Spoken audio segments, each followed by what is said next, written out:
how to find your routing number on the Bank of America app. So here's what we need to do. The first thing that we need to do is log into the mobile banking app of Bank of America as is shown here.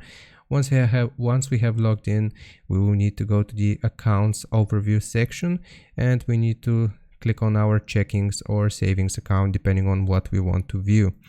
Now, after we have done this, you will see a section here for your account info, and you will also see account number as well as your routing number. So we need to scroll down to the bottom of the screen where we see account info. We'll need to tap on view to view our full number, and then here you will see the paper and electronic routing number.